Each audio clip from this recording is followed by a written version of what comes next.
பேச்சை வீசினார். இதை நம்பிய ஹாரிஸ் தனது போர் ரகசியங்கள் அனைத்தையும் குறைதாவிடம் கொட்டினார்.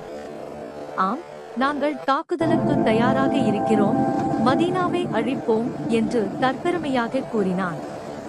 உண்மையை அறிந்து கொண்ட குறைதா ரலியல்லாஹு அன்ஹு அவர்கள் மின்னல் வேகத்தில் மதீனா திரும்பி வந்த நபி ஸல்லல்லாஹு அலைஹி வஸல்லம் அவர்களிடம் நிலைமையை விளக்கினார்கள். இதன் பிறகுதான் நபி ஸல்லல்லாஹு அலைஹி வஸல்லம் அவர்கள் தற்காப்பு போருக்கு தயாரானார்கள்.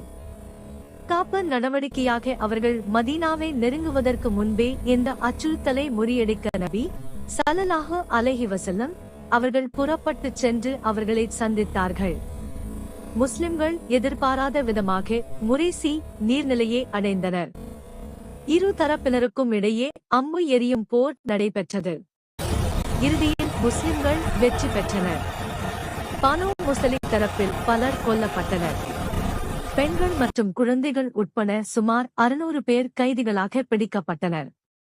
ஏராளமான ஒட்டகங்களும் ஆடுகளும் போர்க்கால பொருட்களாக கிடைத்தன. அந்த போரில் முஸ்லிம்களுக்கு பெரும் வெற்றி கிடைத்தது.